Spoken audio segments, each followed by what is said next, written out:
Hi, Stephen here from Sand Nation Wave, and this is day 10 of the February daily draws. It's the end of the week, so let's see what kind of message we're going to get. And I'll be taking the first card from the Terror of the Abyss, followed by an oracle card from the Goddesses, Gods, and Guardians oracle deck. So let's choose our first card and get the reading underway.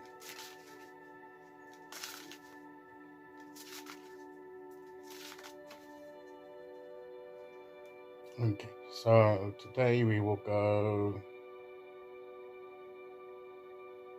there. And our card today is the Seven of Pentacles. So this is that she's there, almost like baking these pentacle rings in a kiln, in a oven. So she's seeing what's ready, and she's got some that's already been done, and she's got some that perhaps she's ready to put in. So everything's at different stages. So she's doing all the different things that she needs to do in the process to get the end result. And it's going to take time. She's prepared. She's done the preparation. She's going to take time for it to to put it in the oven for a certain amount of time, and she's going to have to wait for that. And often with the Seven of Pentacles, it's looking to see what's ready, what's not, evaluating where we are.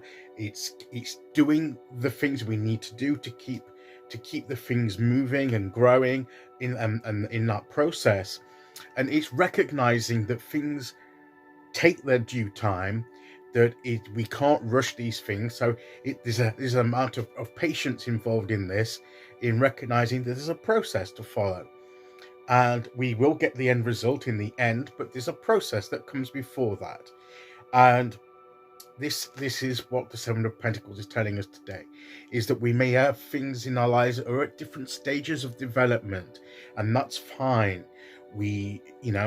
And there may be things that we have in the process at the moment that are baking in the oven, that are there in the oven, but they're not ready yet. They still need some more time before they can be taken out, and then obviously they have to have time to cool down and everything's like that. So there's before they can be used.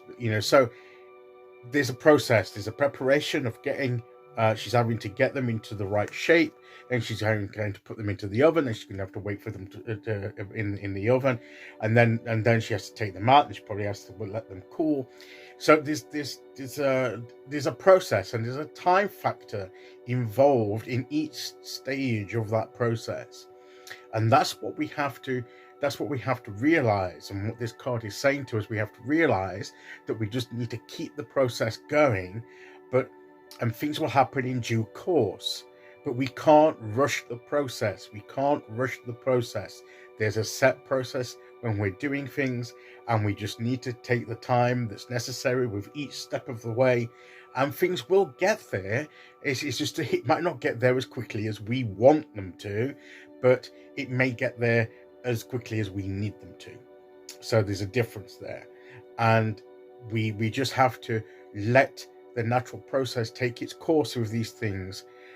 Do our bit to keep through the preparation. We need to put the things in the oven. We need to take them up. We need the things that we need to do at the appropriate time. But it's the timing factor. So there's a timing for everything, and we need to be conscious of the fact that we need to evaluate when the time is right.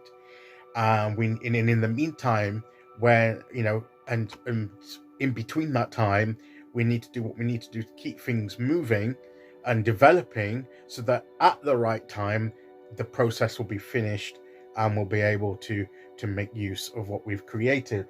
But as I say, there's a time factor, and that's what this card is saying to us, is to just keep doing what you need to do, but recognize that it may not happen overnight. There's a process, there's a timing, a natural timing to these things, and things will work through as you keep doing your bit. Things will work through at the right time when that you need. So just recognize that and accept that, and just keep doing the best that you can do in the situation, and things will be achieved in due course. Okay, So let's see which goddess, god, or guardian comes to give their little bit of wisdom today.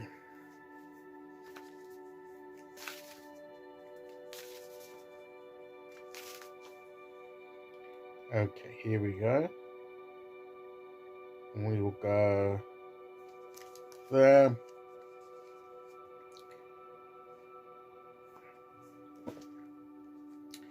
High Priest of Atlantis. Interesting. High Priest of Atlantis. And it's about chakra healing.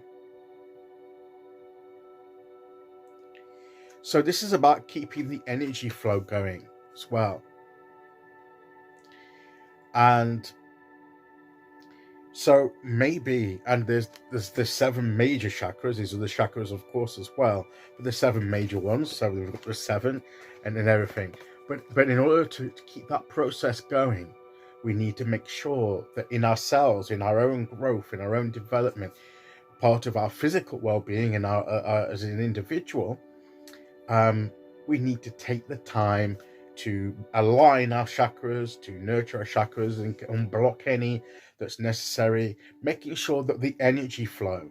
So maybe we need some healing there in that alignment to help us do that. So everything, the energy is flowing for us. We've got all the things, we've got no blockages and everything, so that we can be at our best to do that. And maybe we need to take time to do that, and it doesn't necessarily happen overnight.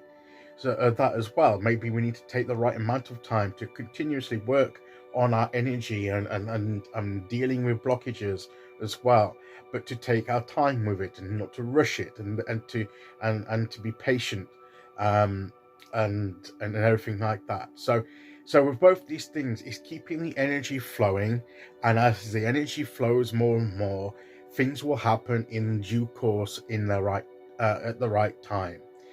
There's a process to go through, and we can't rush it. So just be patient, take your time, keep doing what you're doing, and things will come right in the end, is the message for today. Okay, so that's it for today. I'll be back tomorrow as we start the weekend with day 11. Until then, thank you for listening. Take care, everyone, and I'll see you all again very soon. Okay, bye-bye.